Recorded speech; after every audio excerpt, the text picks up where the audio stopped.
Queridos, vamos abrir a palavra de Deus na carta de Paulo aos Romanos, capítulo 8, e vamos ler do verso 18 a 25.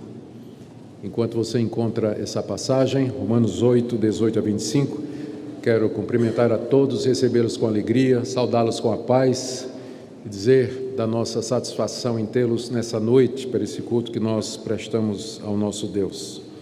Já cantamos os louvores de Deus, já oramos, já confessamos os nossos pecados, agora vamos ouvir a instrução que vem dele, mediante a exposição da sua palavra. Romanos 8, 18 a 25. Ouçamos a leitura. Palavras do apóstolo Paulo.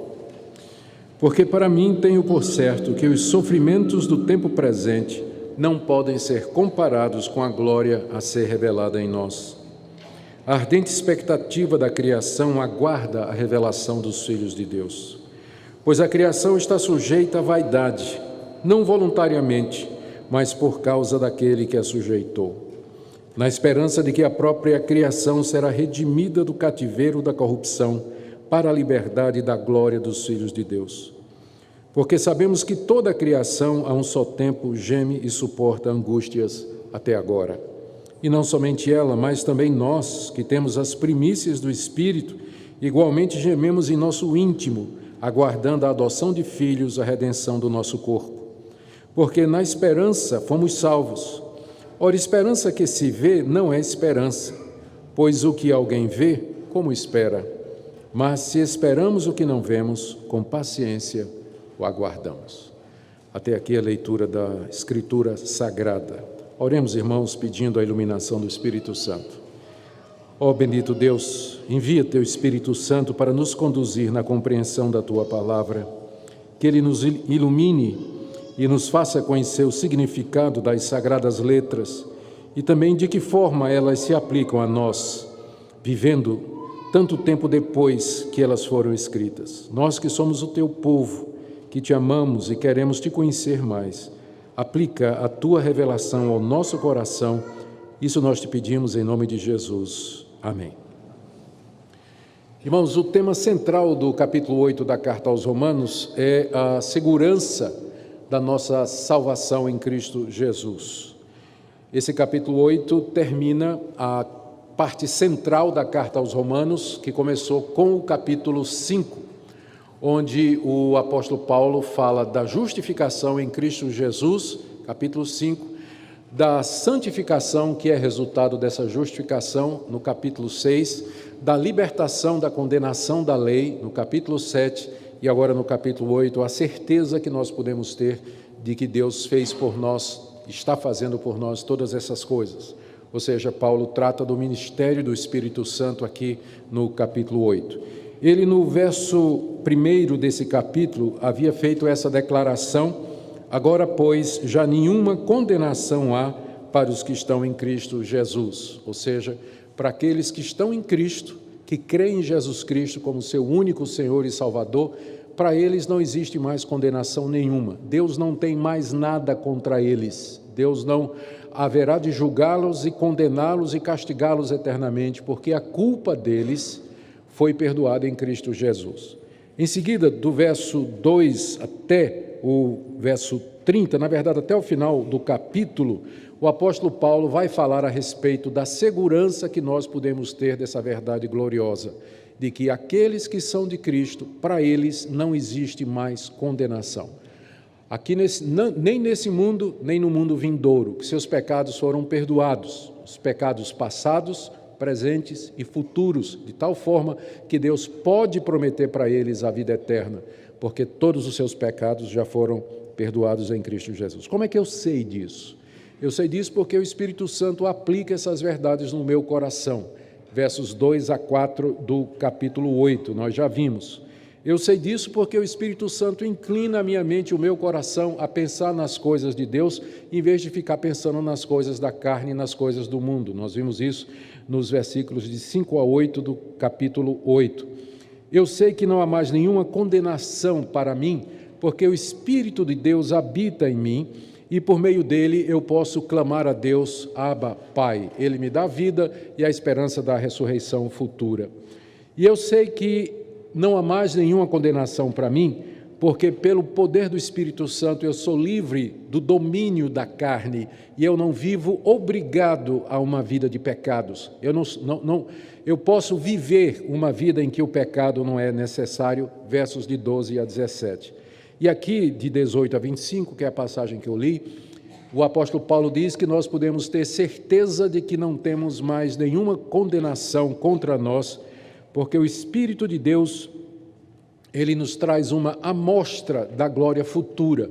Ele funciona como uma espécie de garantia e primícia daquilo que Deus haverá de nos dar na vida eterna. Esse é o ponto central da passagem. Paulo desenvolve isso fazendo um contraste entre os sofrimentos do mundo presente, que nós experimentamos aqui, e a glória que um dia Deus haverá de revelar e da qual nós participamos. O porquê do verso 18, Paulo começa a sentença com essa palavra: porque para mim tenho por certo que os sofrimentos do tempo presente não podem ser comparados com a glória a ser revelada em nós. Esse verso 18 o porquê indica isso, uma explicação de alguma coisa que Paulo tinha falado antes. E o que é que ele falou? Está no verso 17. Ele diz que nós somos herdeiros de Deus, co-herdeiros com Cristo, e ele termina o verso 17 com essa declaração: se com ele sofremos, também com ele seremos glorificados. Ou seja, primeiro vem o sofrimento, e só depois vem a glória. Alguém pode perguntar, mas é isso mesmo? Nós que somos filhos de Deus, não foi dito que nenhuma condenação existe mais para nós? Mas então como é isso? Nós temos que sofrer primeiro aqui nesse mundo, antes de entrar na glória? Sim, é a resposta do apóstolo Paulo. Só que os sofrimentos que nós passamos aqui, quando comparados com a glória que haverá de ser revelada, eles são irrelevantes. Eles são tão pequenos que a comparação é desproporcional. É o que ele diz aqui no verso 18.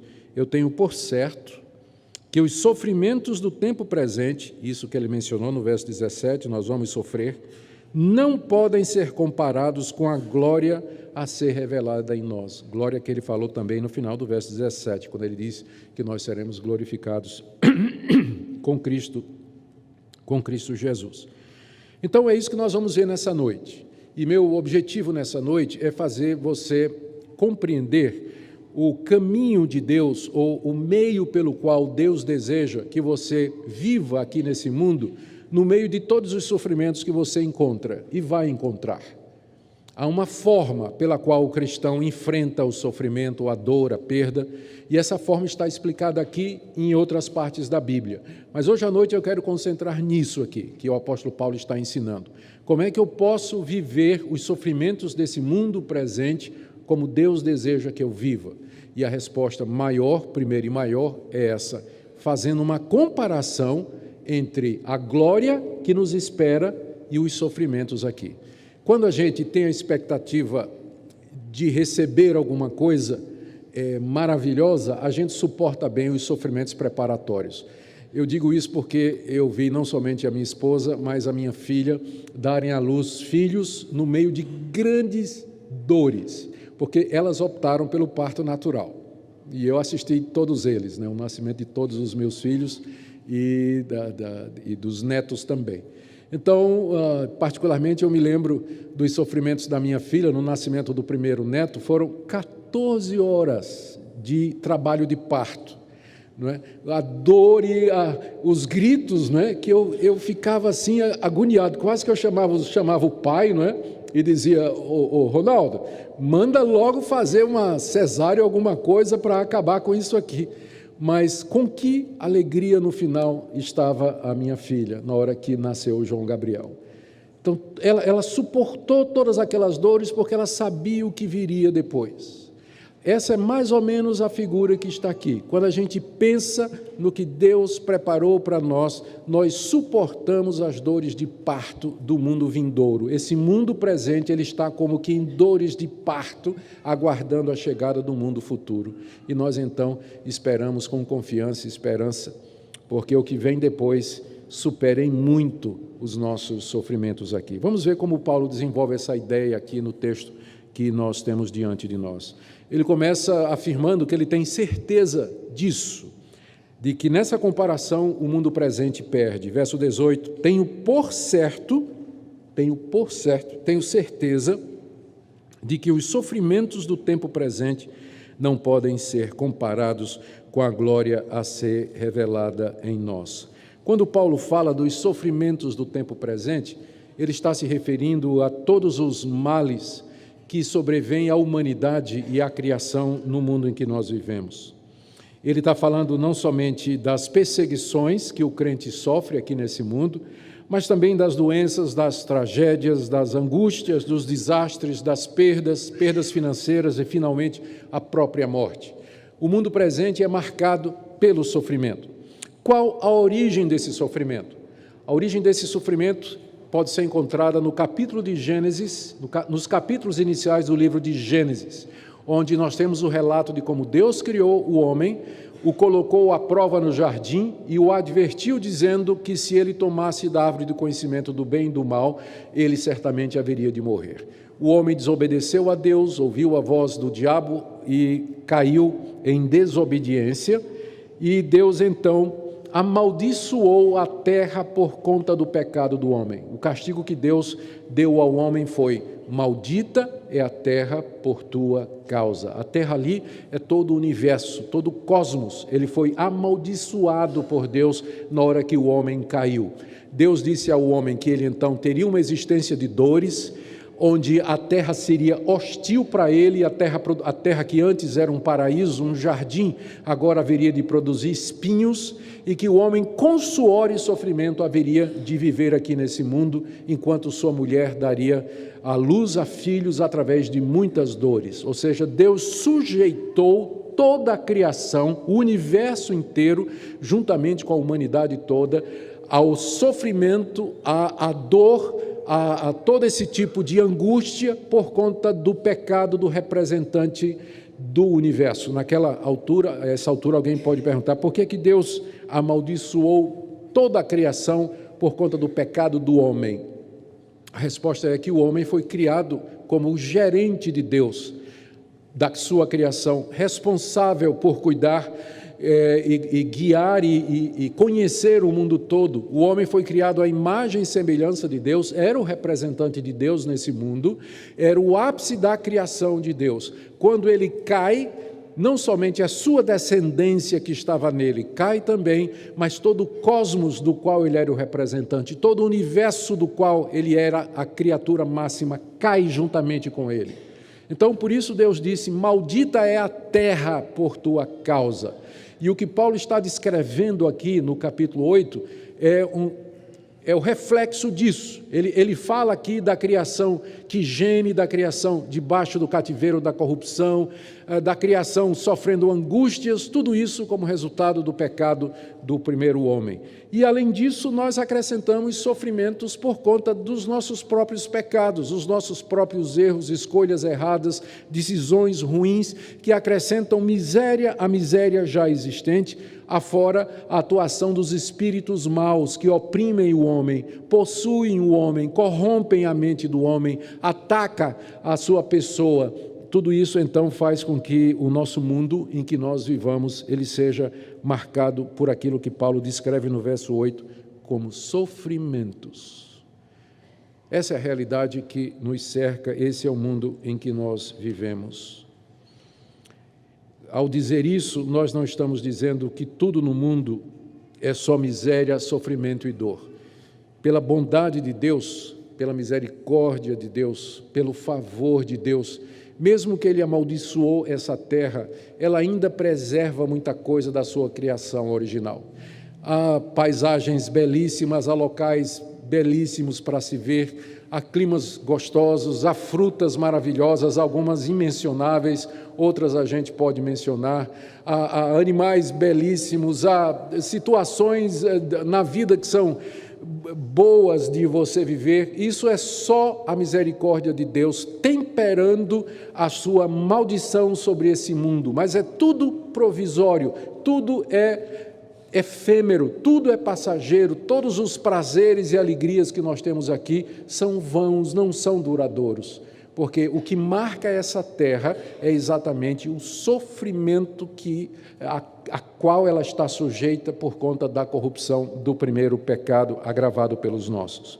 Mas há também, e aqui é boa notícia, há também uma glória a ser revelada, como Paulo diz no verso 18. Ele fala dos sofrimentos do tempo presente, mas ele fala também de uma glória que vai ser revelada em nós, ou a nós, pode ser as duas traduções, e que é de uma natureza tal que supera os sofrimentos presentes. Ao que é que Paulo está se referindo?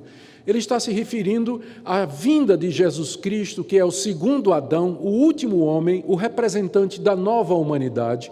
Quando ele vier, haverá a ressurreição dos mortos, a transformação dos que estiverem vivos, e essa terra amaldiçoada, ela será renovada, ela será mudada. Você encontra referências a isso nos profetas de Israel, no livro do profeta Isaías, capítulo 66, por exemplo.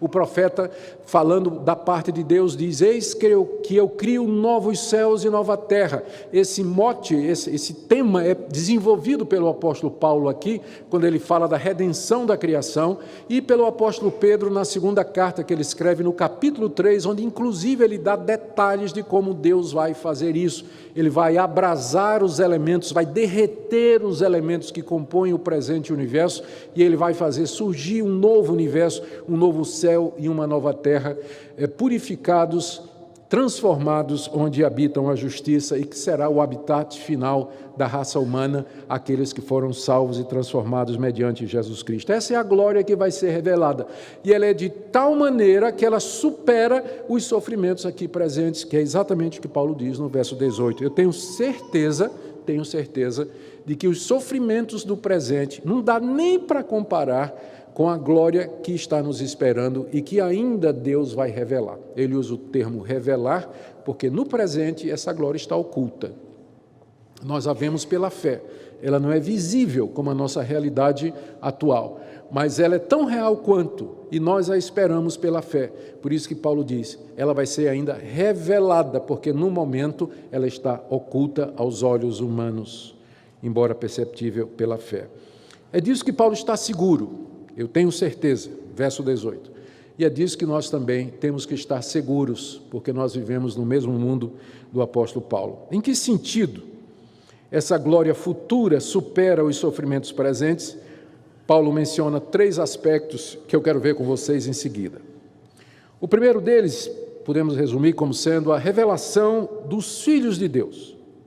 Está aí no verso 19 a 20. A ardente expectativa da criação aguarda a revelação dos filhos de Deus, pois a criação está sujeita à vaidade, não voluntariamente, mas por causa daquele que a sujeitou. O que é que Paulo está dizendo aqui? Em outras palavras, que a natureza, ela aguarda com grande expectativa que os filhos de Deus sejam revelados. Os filhos de Deus são todos aqueles que creem no Senhor Jesus Cristo como seu Senhor e Salvador. Não é a humanidade toda.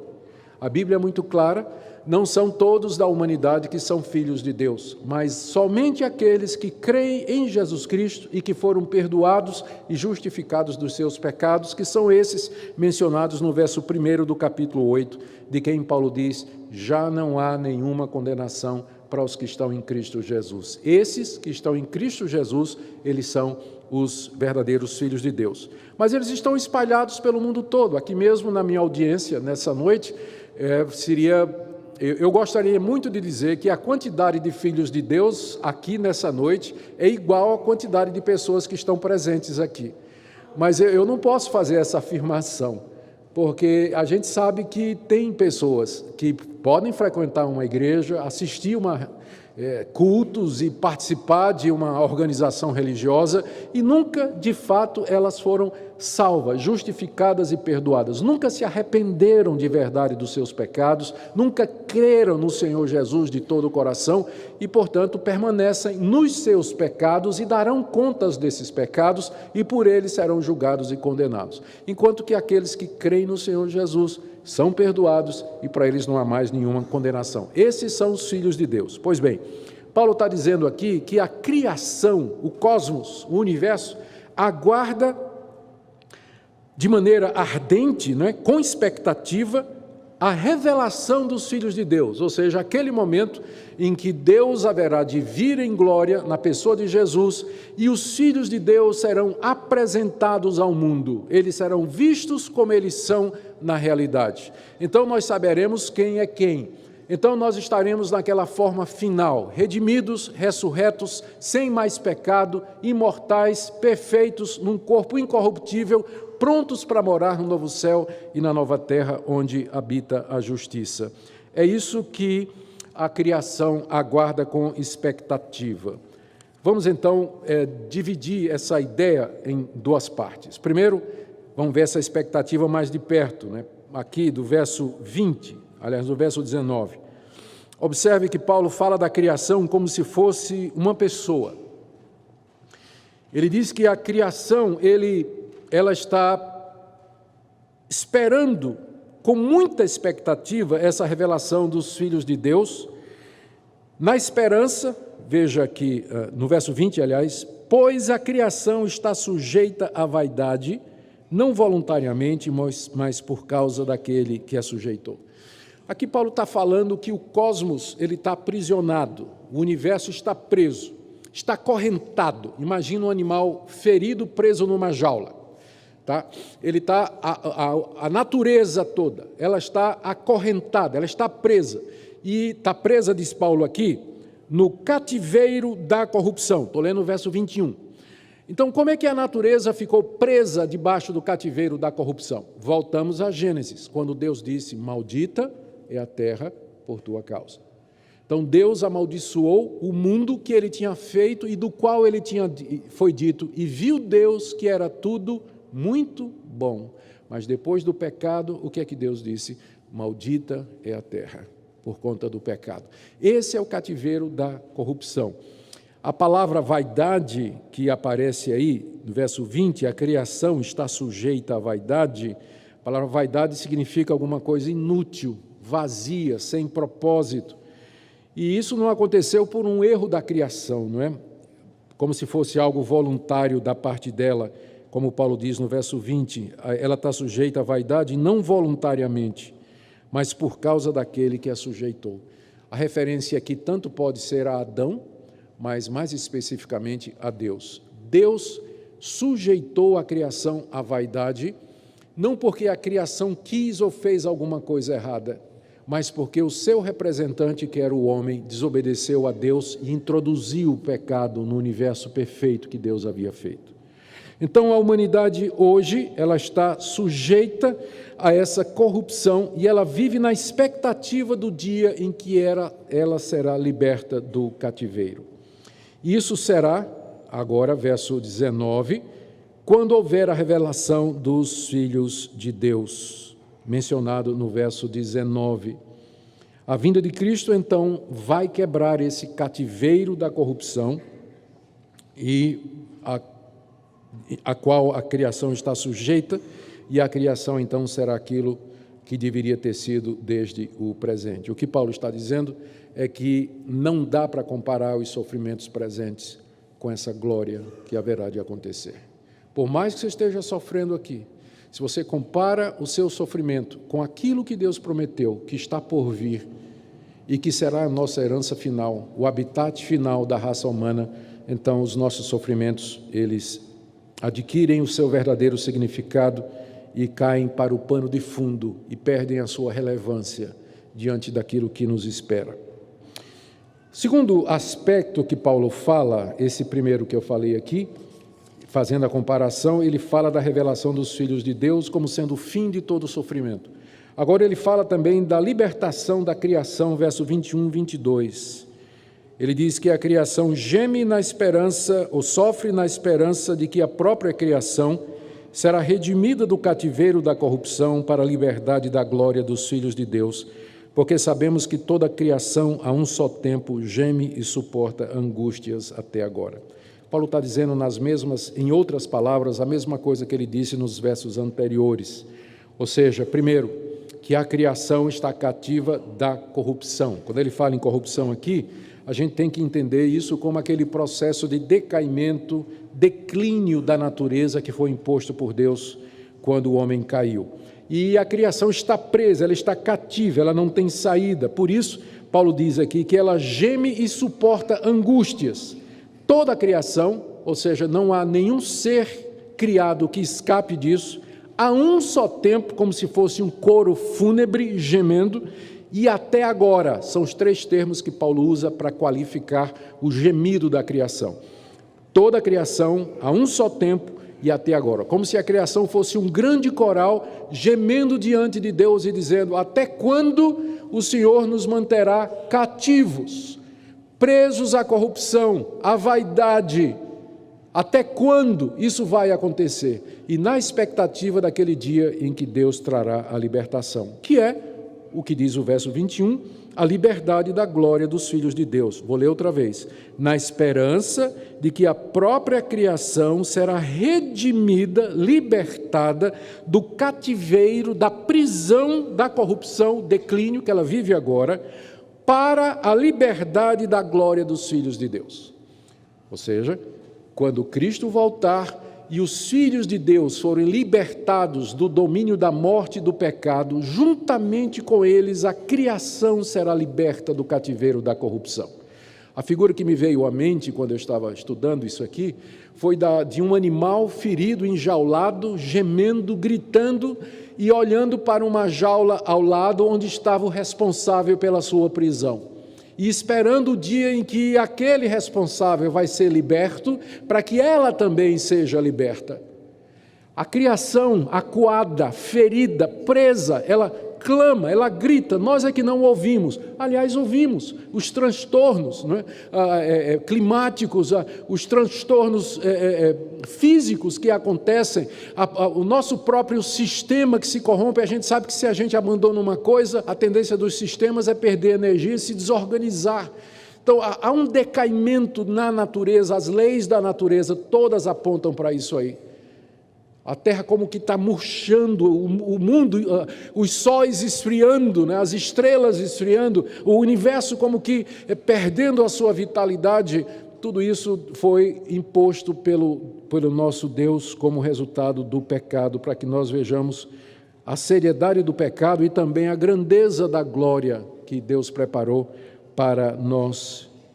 Ou seja, não há comparação entre os sofrimentos que nós passamos aqui e a glória que haverá de ser revelada em nós mediante Jesus Cristo. E o terceiro aspecto dessa comparação tem a ver com a redenção do nosso corpo, que está no verso 23. Veja o que Paulo diz: e não somente ela, a criação, mas também nós que temos as primícias do Espírito e igualmente gememos em nosso íntimo, aguardando a adoção de filhos, a redenção do nosso corpo. Aqui eu quero destacar algumas coisas. A primeira delas é que Paulo diz que o fato de nós sermos crentes não nos salva, não nos protege dos sofrimentos desse mundo presente. Notaram isso? Olha como ele diz. E não somente a criação, não somente toda a humanidade, o resto da humanidade, mas também nós. Quem são esses nós aqui? Ele explica: nós que temos as primícias do Espírito. Quem são esses que têm as primícias do Espírito? São os filhos de Deus, que foram salvos, que foram justificados, que foram perdoados, que receberam o Espírito Santo, que dá testemunho, que nos guia, que nos orienta, que nos inclina a pensar as coisas de Deus. Tudo isso que Paulo falou no capítulo 8. Nós temos o Espírito Santo. Então, o fato de nós termos o Espírito Santo não nos protege dos sofrimentos do mundo presente. Não é isso que ele está dizendo aqui? Vou ler de novo. E não somente ela, a criação, mas também nós que temos as primícias do Espírito, igualmente gememos em nosso íntimo. Então, eu espero que esse versículo cure você daquele falso evangelho, chamado às vezes de teologia da prosperidade, que diz que se você for fiel o suficiente, tiver fé o suficiente, você não vai sofrer nesse mundo. Inclusive, tem igrejas cuja propaganda é pare de sofrer. Não é a igreja do apóstolo Paulo essa, pode ter certeza. Ele está dizendo que, inclusive, nós que temos as primícias do Espírito Santo, igualmente como os demais, gememos no nosso íntimo. Gememos de quê? Nós gememos pelas dores, pelas tragédias, pelas perdas, pelo sofrimento que nos acontece. Acontece com o descrente, acontece com o crente. Se um avião cai, morre crente e descrente. Se tem um acidente de ônibus, morre crente e descrente. Se tem uma epidemia, morre o seu filho e o filho do ateu, seu vizinho. Se há um problema financeiro no país, a sua empresa fecha igual a empresa do ateu. Porque nós vivemos num mundo que está debaixo do sofrimento e a presença do Espírito Santo não é uma espécie de garantia de que estas coisas não nos atingirão. É exatamente por não entender isso que muitas pessoas entram na igreja atrás das bênçãos materiais de Deus. E aí recebem promessas de falsos profetas e falsos pastores. E quando essas promessas não se cumprem, eles se desiludem. E em vez de se desiludir com aquela igreja e com aquele falso pastor, se desilude com o cristianismo em geral e com o próprio conceito de Deus. E aí forma uma legião incontável de desigrejados, pessoas que tiveram experiências negativas em igreja porque tinham expectativas erradas a respeito do que é o Evangelho. E elas formam uma legião crescente no Brasil de gente decepcionada com o Evangelho. Mas decepcionada não porque o Evangelho é falso, mas decepcionada com o falso Evangelho que foi apresentado para elas. Falso Evangelho, o verdadeiro Evangelho é esse aqui. Nós vivemos num mundo debaixo de sofrimento por conta do pecado do homem. E nós fazemos parte disso, já nascemos parte de uma raça marcada pelo pecado, pela corrupção e que tem o sofrimento como sua característica. E você não vai se livrar disso. Se você pensa que sua felicidade está aqui nesse mundo, você está iludido. Vejam para onde Paulo aponta, aonde ele quer que a gente coloque os olhos. Qual é a nossa fonte de expectativa e de alegria? É exatamente a glória vindoura. Porque se você põe sua felicidade aqui numa pessoa, ela vai decepcionar você. Se você põe sua felicidade nas riquezas, elas não vão encher o seu coração. Está cheio de rico oco aí, que vive em angústia, cometendo suicídio. Atriz de cinema, fazendo a mesma coisa. Não. A nossa felicidade não está aqui. E não há nada nesse mundo que possa encher o nosso coração. Por isso que o apóstolo Paulo aponta para a glória vindoura e ele diz: o que está por vir supera em muito os sofrimentos que nós passamos aqui. Por isso, coloque os olhos lá e não ponha a sua esperança aqui, nesse mundo. Nós não estamos isentos, nós não temos imunidade com relação aos sofrimentos desse mundo. Segundo ponto aqui do verso 23, o primeiro ponto é esse, aqui do verso 23, que o apóstolo Paulo diz que nós, os crentes, sofrem igualmente com o restante da humanidade. O segundo ponto é que ele se refere aqui, pela primeira vez na carta, ao Espírito Santo como sendo, ou como trazendo as primícias. O que são primícias? Paulo está usando uma linguagem do Antigo Testamento. Você pode encontrar isso nos livros de Moisés, onde há a recomendação de que o judeu trouxesse as primícias da sua colheita como oferta a Deus. As primícias eram os melhores frutos da primeira fase da colheita, que o israelita arrecadava e ele levava num cesto e oferecia no templo em gratidão a Deus, dizendo que tudo que ele tinha era de Deus e vinha de Deus e pertencia a Deus. Era uma expressão de gratidão. Então, primícias, o nome está dizendo, são os primeiros frutos representativos do restante da colheita. Ao trazer as primícias, o israelita estava dizendo: eu te trago as primícias para dizer que tudo o resto que ficou lá na fazenda te pertence. Eu estou trazendo uma amostra do que tem lá na fazenda, para dizer que é teu, tudo é teu, Senhor. Isso aqui representa tudo mais da colheita da fazenda.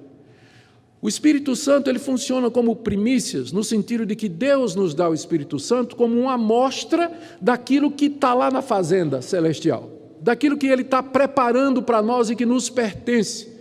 Então o Espírito Santo aqui já transmite um pouco daquilo que nos aguarda. O que é que ele transmite? Santidade, alegria, comunhão com Deus, fraternidade, comunhão com os irmãos, paz, pureza de coração, altruísmo, amor verdadeiro, todo aquele fruto do Espírito que está lá em Gálatas 5, que o apóstolo Paulo enumera, pelo menos 9 lá. Aqui ele falou de várias coisas. que nós nos referimos a Deus como Pai mediante o Espírito Santo, que o Espírito Santo testifica ao nosso espírito que nós somos filhos de Deus, aquela certeza do carinho e do amor de Deus por nós. Isso é apenas uma amostra, aquele cesto com as virtudes, ou a amostra das virtudes, das graças, das bênçãos, dos privilégios que nós teremos lá no novo céu e na nova terra que Deus preparou e que se aproxima a cada dia. Então é assim que o Espírito Santo faz, e é isso que nos sustenta. Veja agora, em terceiro lugar, o final do verso 23, quando Paulo diz que mediante as primícias do Espírito, mesmo gemendo em nosso íntimo, nós aguardamos a adoção de filhos, a redenção do nosso corpo. Então, nós vivemos aqui aguardando. Essa é talvez uma das melhores definições do que é a vida cristã. A vida cristã é uma vida de espera, de aguardo. Nós estamos aguardando porque isso aqui não é o fim. Isso aqui não é o fim. Nós estamos aguardando ainda. Ou seja, nós temos esperança. Nós vivemos em expectativa. E o que é que nós esperamos e o que é que nós aguardamos? Ele menciona duas coisas. Primeiro, a adoção de filhos e a redenção do nosso corpo. Na verdade, as duas coisas é uma só. Ele está falando da ressurreição dos mortos.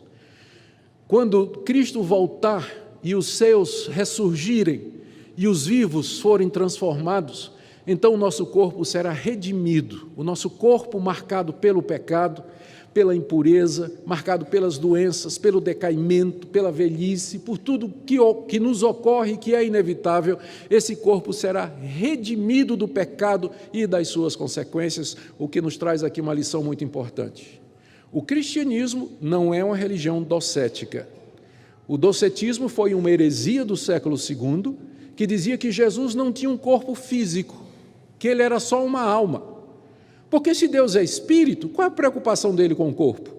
Então esse pessoal dizia que o corpo de Jesus era falso, era como se fosse um holograma, uma projeção em 3D, você podia meter a mão assim e atravessava, não era físico o corpo de Jesus, eles diziam isso.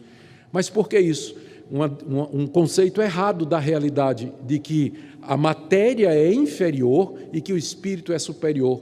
Essa teologia, essa ideologia, infelizmente prosperou durante a Idade Média, dando origem à ideia de que ser solteiro é mais espiritual do que ficar casado. Então aquelas pessoas que queriam ser padres e monges faziam um voto de celibato.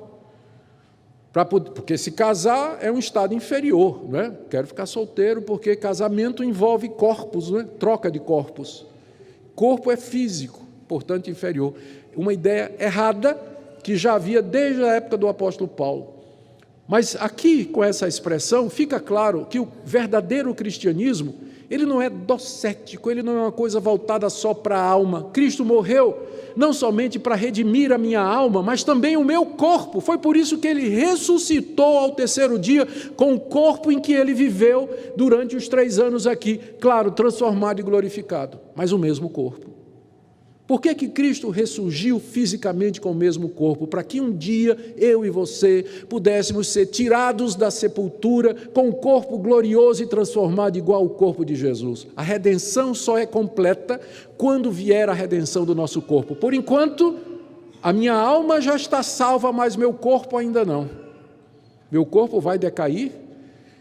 Já estou gripado, né, aqui, né? Estou ficando velho a cada dia que passa. E eu vou morrer.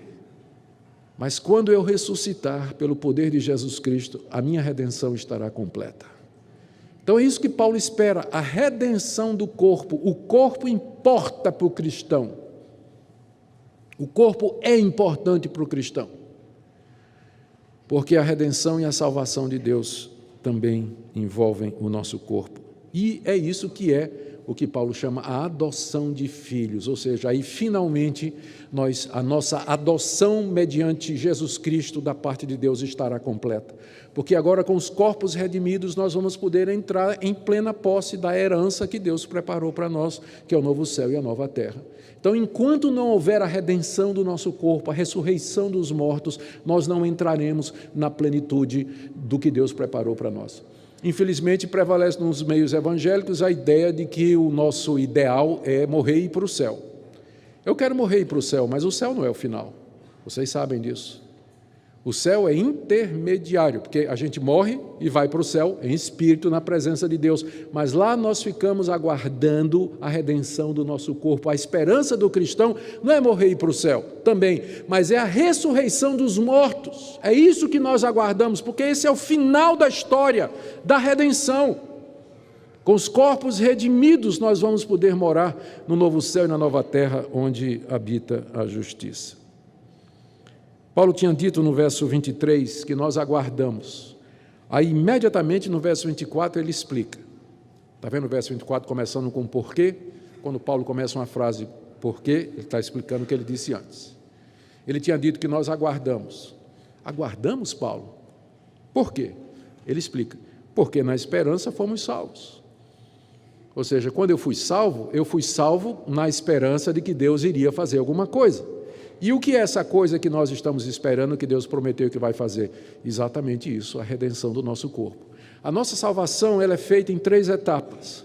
Primeiro, Deus aqui e agora, Ele nos salva da culpa do pecado. Romanos 8:1, já não há condenação para quem está em Cristo. Então, Deus perdoou a minha culpa. Perdoou a minha culpa. Deus não tem mais nada contra mim. Amém. Mas não acabou, não é só isso, porque eu ainda continuo pecador, eu estou perdoado, mas o pecado ainda está em mim, e eu ainda cometo pecados. Então, nessa segunda fase, depois que Deus perdoa a minha culpa, Ele começa a trabalhar com o pecado em mim. Então, Ele serra aqui, emenda aqui, costura acolá, edita aqui, não é? E dói. Mas é o processo de santificação aqui nessa vida, da qual os sofrimentos fazem parte. Deus usa o sofrimento exatamente para quebrar o domínio do pecado em mim, para me mostrar, você está apegado a essas coisas, você tem ídolos no seu coração, você não está pensando em mim, você passa o dia todo pensando naquele cara, pensando no teu negócio, pensando nas coisas que você tem, pensando naquele projeto de vida, e você me deixa para o último lugar. Então, desculpa, vai doer, estou avisando, mas eu vou cortar o cara, eu vou cortar o projeto, eu vou cortar aquela fonte de renda, eu vou cortar isso, para que se volte para mim, porque eu sou o teu tesouro mais precioso. Então, Deus está aqui nesse mundo trabalhando em nós para quebrar o domínio do pecado em nós, e Ele não acabou ainda. A prova disso é que você está vivo e está aqui hoje à noite. Então, Ele não acabou ainda o processo, tá? E vai doer, lhe garanto. E tem a terceira fase, que é quando Ele vai nos livrar da presença do pecado. E isso acontecerá na vinda do Senhor Jesus, quando Ele ressuscitar o seu povo de entre os mortos, e ressuscitaremos num corpo incorruptível, imortal, glorioso, perfeito e puro, com o qual nós vamos poder herdar o paraíso restaurado que Deus já preparou para nós. Portanto, na esperança fomos salvos. E Paulo disse, ora, esperança que se vê não é esperança, pois o que alguém vê, como espera. A gente espera aquilo que a gente não vê. Eu não estou vendo isso. O máximo que eu posso ver é olhar as descrições que eu tenho na Bíblia aqui de como vai ser o novo céu e a nova terra. Você encontra no livro de Apocalipse, você encontra na segunda de Pedro, você encontra nas cartas de Paulo, você encontra nos evangelhos, você encontra nos profetas de Israel, particularmente Ezequiel e Isaías. Você tem esse quadro da glória vindoura, do mundo renovado, onde nós iremos viver para sempre. É o resultado final do que Deus planejou. Às vezes as pessoas perguntam, se Deus sabia que o homem ia cair lá no paraíso, por que é que Ele criou o homem? Por que é que Ele colocou o teste lá? A resposta é o final. A resposta é que isso que Ele planejou, e que será o final de todas as coisas, só virá através desse processo, não tem outro caminho, o processo é esse, e o resultado final é esse. O resultado final é esse aí. Como é que nós aguardamos isso? Então, com esperança e paciência, versos 24 e 25. Eu quero terminar fazendo uma aplicação prática. Como é que nós aguardamos, então, essa glória que há de vir, nesse mundo tão cheio de sofrimentos, dores e gemidos? E eu tenho 7 aplicações aqui, mas eu vou devagarzinho para não aumentar o sofrimento de vocês. Vou cortar algumas. Não tem nada que faça a gente sofrer mais do que um pregador que demora demais e é monótono, né? É um sofrimento indizível isso aí. O João Wesley dizia que se o sermão é bom, ele será curto, e se for ruim, ele precisa ser breve. Então, concordo com o João Wesley completamente, nem sempre consigo, mas vamos lá.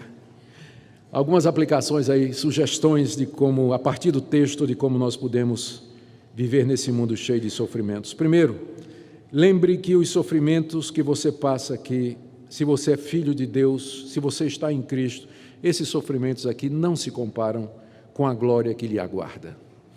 Para que você lembre disso, a melhor coisa é você meditar nas Escrituras. Leia o que a Bíblia fala a respeito da ressurreição, da glória de Cristo, da grandeza do nosso Deus que nos aguarda, do novo céu e da nova terra. Medite na Escritura, se aproprie dessas promessas, faça com que essas promessas sejam a razão da sua existência, e elas haverão de produzir em você fé, esperança e paciência, que é o que Paulo descreve aqui no final da passagem, no verso 25. Nós esperamos o que não vemos com paciência. Então, antes de você se dar ao desespero, ao desânimo, ao fracasso, e chutar o pau da barraca mesmo com relação a Deus e ao cristianismo, medite na glória que está reservada para os filhos de Deus. E aí você vai ver que os seus sofrimentos aqui não são nada, comparados com a alegria, a paz, a glória, a riqueza do mundo vindouro.